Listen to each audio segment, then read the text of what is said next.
Bonjour et bienvenue dans la quotidienne de School TV, l'émission qui vous raconte l'éducation au quotidien. Au sommaire aujourd'hui, 2800 auteurs, 1500 illustrateurs, 15 000 titres, 350 millions d'exemplaires vendus dans plus de 60 langues. Gallimard Jeunesse célèbre ses 50 ans. Retour sur une histoire extraordinaire avec sa présidente Edwige Pasquet. Elle est l'invitée du Grand Oral. L'anti-sèche des Maguessel. L'anti-sèche, vous le savez, c'est la façon dont l'actualité résonne dans les programmes ou à l'école.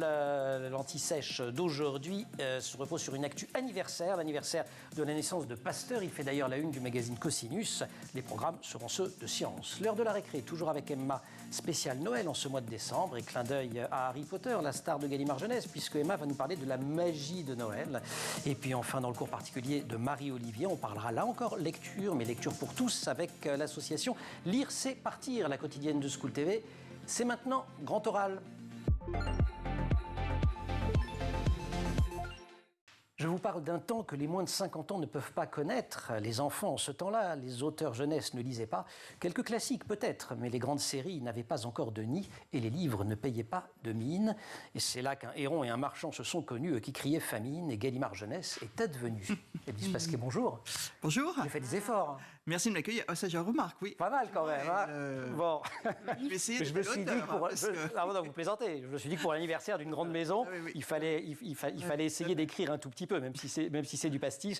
Gallimard Jeunesse, 50 ans donc. Alors quand je parle là, quand je dis qu'un héron et un marchand se sont connus, Jean-Olivier Héron et Pierre Marchand, qui un jour rentrent dans le bureau de Claude Gallimard, mythique patron des éditions du même nom. Tout à fait. Et qu'est-ce qu'ils lui disent à ce moment-là? Mais ils voulaient absolument publier et monter une édition de jeunesse, voilà, développer la littérature de jeunesse.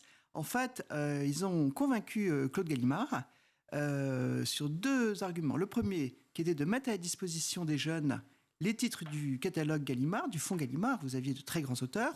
Notamment Steinbeck, Kessel, Saint-Exupéry, tous ceux qu'on peut lire quand on est enfant, en fait. Exactement. Mais en disant aux enfants, c'est pour vous.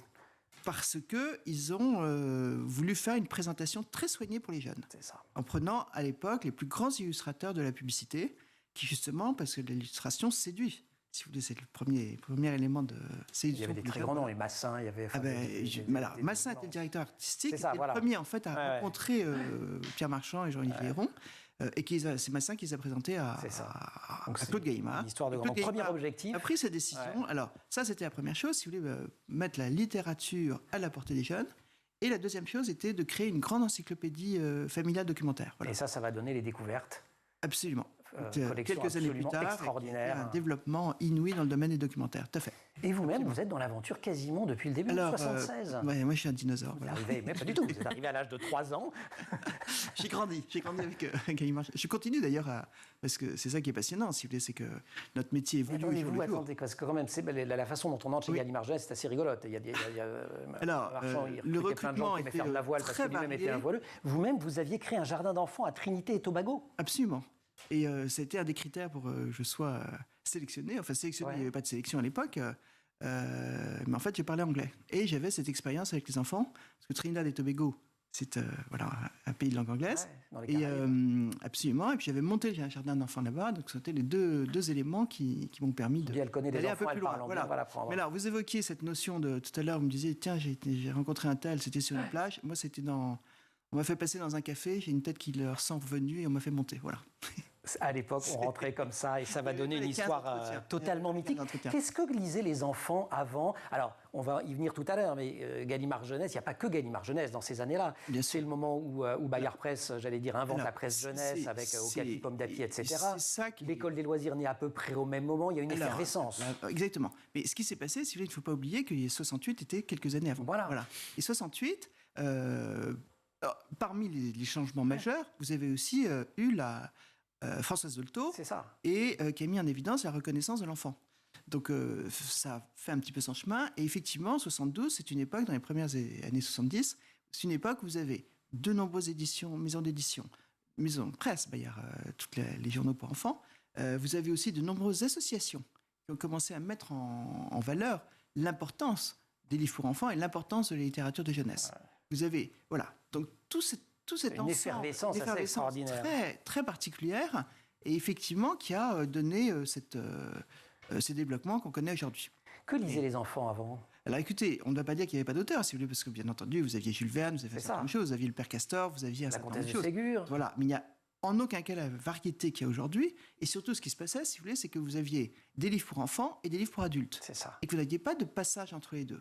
Et puis l'autre chose aussi, il n'y avait pas beaucoup de littérature contemporaine pour les enfants et les ados. Non. Les grands écrivains n'écrivaient pas. Voilà. Ouais. Mais si vous voulez, tout ce qui était adolescent et autres n'avait pas une littérature qui leur était dédiée, comme elle l'est aujourd'hui. Ça, c'était la première chose. Et puis, les enfants lisaient à partir de 6-7 ans, si vous voulez. Or, aujourd'hui, il y a un développement énorme vers les bébés. Même avec les petits imagiers sonores, les puces sonores, c'est le son qui est important avant l'image. Une collection mythique de Gallimard Jeunesse. Exactement, et avant le texte qui se passe plus tard. Donc c'est tout un contexte. Donc des bébés aujourd'hui aux jeunes adultes. Les young adultes, c'est venu des États-Unis, on va en reparler de ça dans quelques minutes. Il n'y a pas de lecteur adulte s'il n'y a pas de lecteur enfant. C'est un mantra signé Pierre Marchand, le cofondateur de Gallimard Jeunesse, dont on accueille aujourd'hui la présidente Edwige Pasquet pour les 50 ans de cette superbe maison. On vous retrouve, si vous voulez bien, après l'Anti-Sèche. Avec plaisir. Merci. Emma, bonjour. Bonjour Emmanuel. Une Anti-Sèche consacrée aujourd'hui à Louis Pasteur, à l'occasion du bicentenaire de sa naissance. Le magazine Cosinus lui consacre d'ailleurs son numéro de décembre. Oui, Louis Pasteur, né en 1822, mort en 1895, qu'on connaît bien sûr comme un grand scientifique qui a mis au point le vaccin contre la rage. Et pourtant, ses travaux ne se limitent pas qu'à ça. Et c'est aussi tout le reste qu'on apprend dans ce numéro de Cosinus. Par exemple, les premiers travaux qui ont permis à Pasteur de se faire remarquer en tant que scientifique, ça n'avait rien à voir avec les bactéries ou les vaccins, c'était sur la facette des cristaux. Ce qu'on appelle déjà appris la cristallographie, c'est ce qui permet d'étudier la forme et la constitution des cristaux et surtout la façon dont la lumière se reflète sur eux. On apprend tout ça dans Cosinus, c'est génial. Absolument, et ces recherches vont lui prendre 10 ans après lesquelles on reconnaît enfin son travail. Il reçoit le prix de la Société de pharmacie ainsi que la Légion d'honneur en 1853. Et ce n'est qu'après qu'il commence à s'intéresser à la biologie et à la chimie. Tout à fait. Il rejoint l'École normale supérieure en 1857 où il installe son laboratoire et commence à étudier le phénomène de la fermentation, c'est-à-dire la transformation chimique qui se produit en l'absence d'oxygène. Et c'est là qu'il prouve l'existence des bactéries, leur rôle, ainsi que celui des levures sur le vin et la bière. Résultat, il se rend compte que certaines bactéries peuvent jouer un rôle négatif, par exemple l'altération du vin qui produit le vinaigre, mais d'autres peuvent au contraire être utiles, et c'est comme ça qu'il permet aux industriels de l'époque de mieux maîtriser les procédés de fabrication et de conservation du vin ou de la bière. À ce moment-là, ses travaux et sa renommée atteignent les plus hauts sommets de l'État.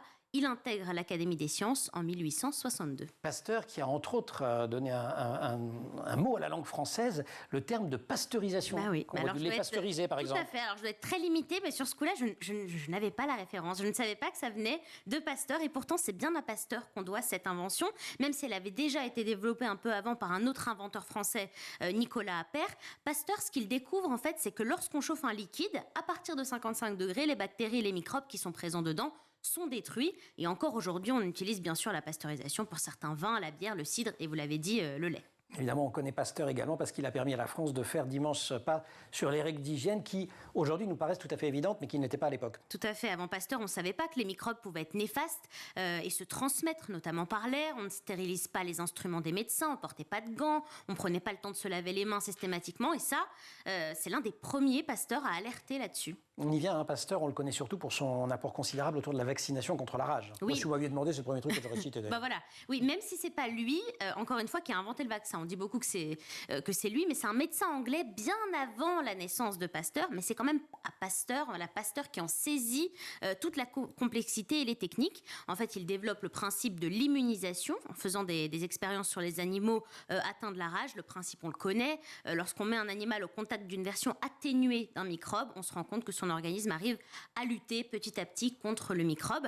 Et il décide de tester ça pour la première fois sur un humain en 1895. C'est le petit Joseph, 9 ans, atteint de la rage, qui en bénéficie et y guérit seulement quelques jours plus tard. Formidable. Et la technique a un tel succès que Pasteur décide de créer un centre de vaccination. C'est l'Institut Pasteur à Paris qui existe encore aujourd'hui, dans le 15e, tout à fait. Qui grand est centre de recherche. Absolument, et d'enseignement. Il a été inauguré du vivant de Pasteur en 1888. Et les recherches effectuées là-bas ont permis de faire plein de découvertes. La peste, créer le vaccin contre la tuberculose, la fièvre jaune, la poliomyélite ou encore l'hépatite B. Merci beaucoup, Emma. Merci. On se retrouve pour la récré. Oh oui. Il y a des surprises? Oui, il y a des surprises. Ah Grand oral, Edwige Pasquet. Il y a des années qui comptent plus que d'autres. 1998 en fut une pour Gallimard Jeunesse. Elle est mythique pour les fans d'Harry Potter, mais pas seulement. Suite du Grand Oral avec vous, Edwige Pasquet, présidente de Gallimard Jeunesse. Donc, 98, évidemment, il s'est passé des choses les 49 autres années. Hein. Bon, bref. Mais Harry Potter, Philippe Pullman, Melvin Burgess. On va s'arrêter sur chacun d'entre eux. Bon, l'épopée Harry Potter, elle a beaucoup été racontée, mais quand même, c'est quelque chose, c'est un vrai acte d'éditeur de la part de Christine Baker, de chez vous, qui est installée en Angleterre. Absolument. Qui reçoit des feuillets qui ont déjà été refusés par plein d'éditeurs en Angleterre. 11 éditeurs en Angleterre. Elle-même, elle ne le lit pas tout de suite. Parce que elle avait tellement de manuscrits à lire. Ouais, voilà. Mais sa famille lit beaucoup avec elle. C'est intéressant d'ailleurs. Et là, elle voit si j'en crois le livre super que vous avez publié sur les 50 ans de Gallimard Jeunesse, livre rédigé par Marie Lalouette, c'est son mari et sa fille qui tout le monde est enthousiaste autour de ce manuscrit, donc tout de suite elle le lit et elle n'hésite pas une seconde en se disant effectivement, Harry Potter a sa place dans notre catalogue. Ouais. Et ce qui est intéressant, c'est qu'à l'époque, nous n'avions pas, l'édition normale d'un roman comme Harry Potter était dans notre collection de poche, en Folie Junior. Et c'est à ce moment-là qu'il y a eu autre chose qui s'est passé dans votre milieu, dans votre monde d'éditeur. Nous avions reçu aussi un magnifique manuscrit, Royaume du Nord de Philippe Pullman, qui avait tout à fait sa place dans notre catalogue, puisque Philippe Pullman, je vais revenir dessus, c'est effectivement lui qui a donné beaucoup, au même titre que J.K. Rowling, une grande dynamique autour de la littérature de jeunesse pour les adolescents, parce qu'il a influencé beaucoup d'auteurs. Et Philippe Pullman était un peu trop âgé pour être publié dans notre collection de poche. Donc, la décision a été prise de le publier en grand format. Ce qu'on appelle un grand format, c'est les livres, les premières éditions en littérature adulte, avant que ça passe en poche.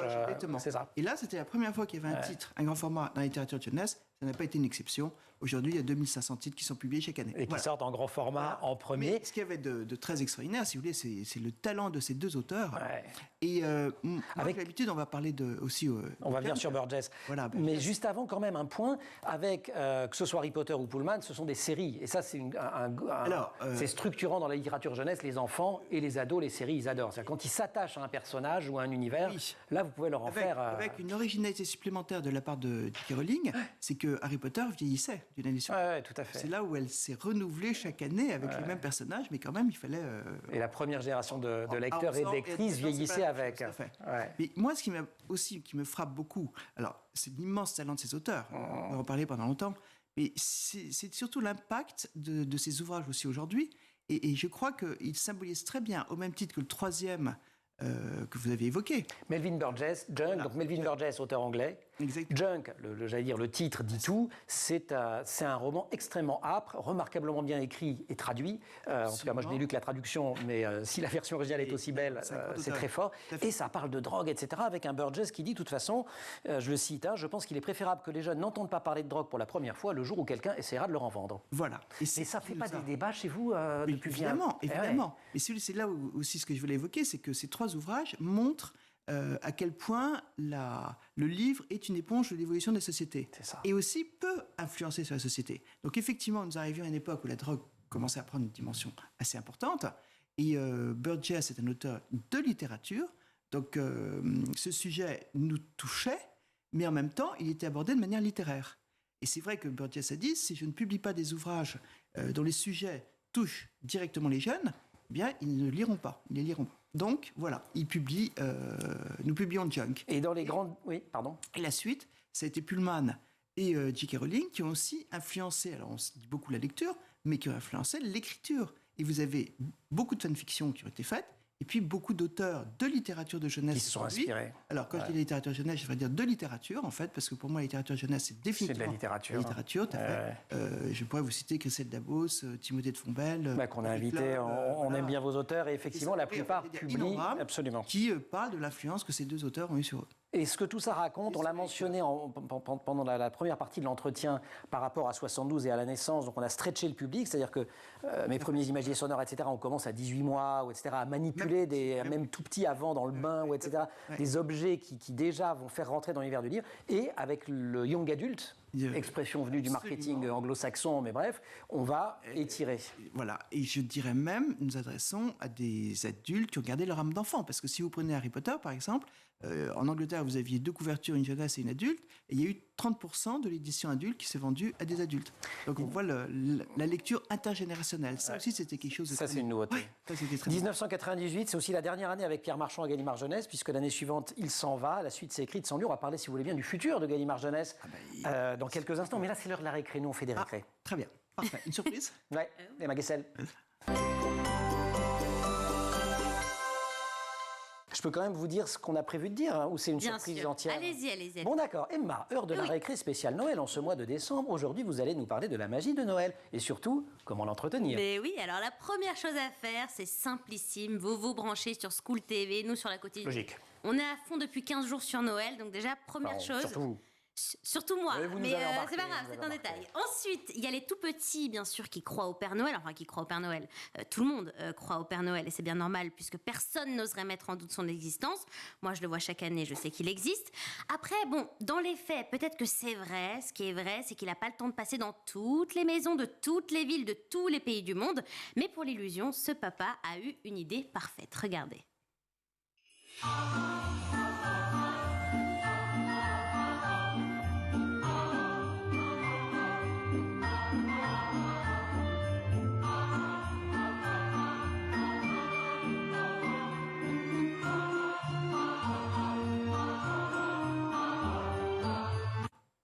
Extraordinaire. Ah, c'est génial. Il reproduit les pas. Alors bon, c'est un peu de la triche, mais je suis allée lui demander à ce monsieur, ils ont fait un deal avec le Père Noël, donc tout est en règle. Okay. Et puis surtout, entretenir la magie de Noël, c'est permettre à tous les enfants de pouvoir rêver, ressentir, toucher un peu du doigt la magie de Noël. Et je voulais vous parler de cette belle initiative. Cette année, les sourds et malentendants vont pouvoir parler au Père Noël grâce à l'opération Le Père Noël est sourd. Vous allez sur ce site qui va s'afficher en bas de votre écran, pèrenoelsourd.defiline.net. Vous prenez rendez-vous et vous lui parlez. C'est vraiment génial comme initiative, je trouve.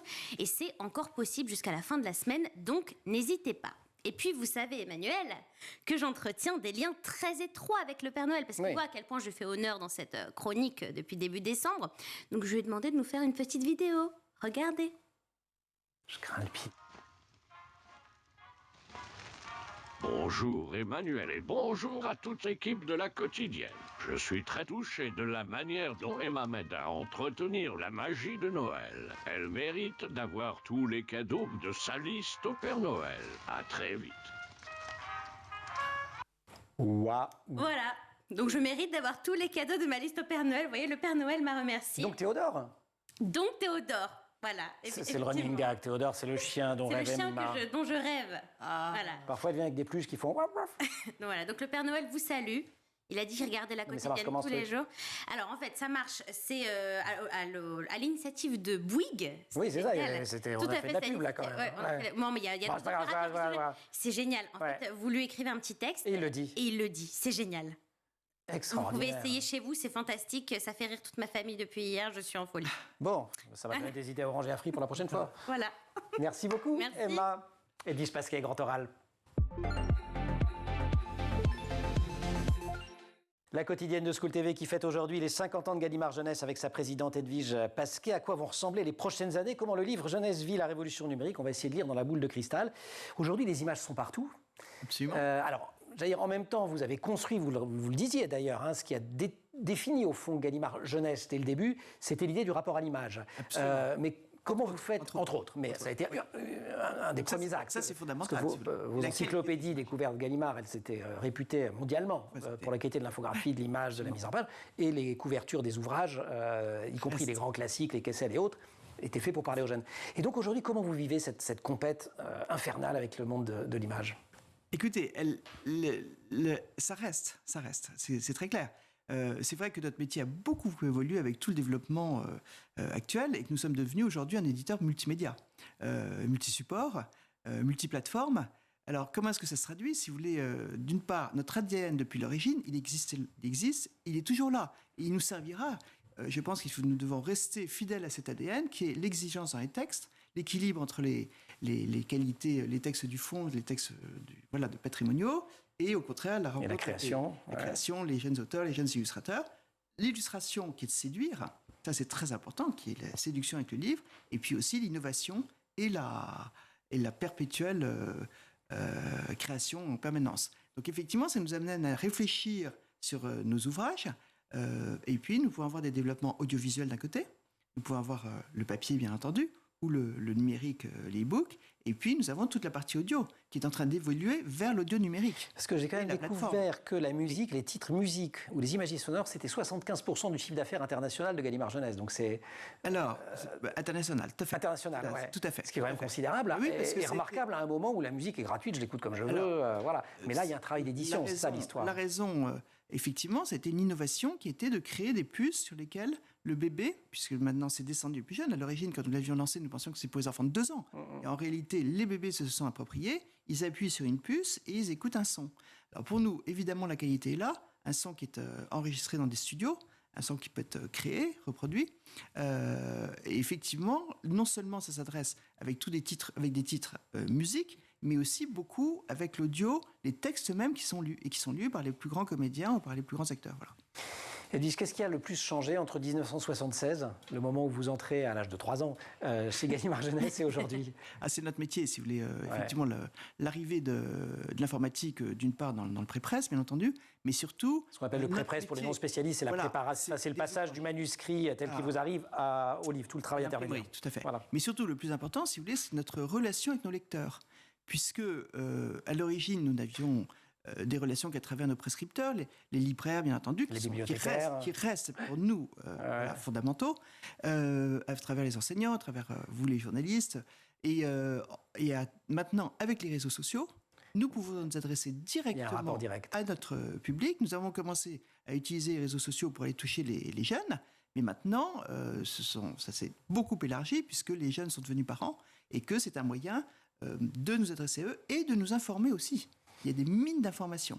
Donc voilà, donc c'est dans les 2 sens. Et là, ce métier est presque un autre métier. J'ai l'esprit de l'escalier, mais je voulais le dire tout à l'heure quand vous parliez d'Harry Potter et de la lecture intergénérationnelle. Quand le journal Le Monde a demandé, il y a 3 ou 4 ans, à ses lecteurs de voter pour les 100 livres qui les avaient le plus marqués au XXe siècle, le numéro 1 a été Harry Potter. Et je peux vous dire, pour avoir vécu de l'intérieur, que c'était une certaine surprise et c'est pour ça que je vous dis, la littérature de jeunesse peut avoir une influence sur la société. Oui, complètement. À quel point c'était important. Vous êtes optimiste sur le rapport des jeunes à la lecture parce qu'on voit des chiffres qu'on peut prendre en fait, on peut voir le verre à moitié plein, à moitié vide. Les chiffres sont les chiffres, c'est notre responsabilité effectivement, notre engagement de donner des livres pour le plaisir de la lecture.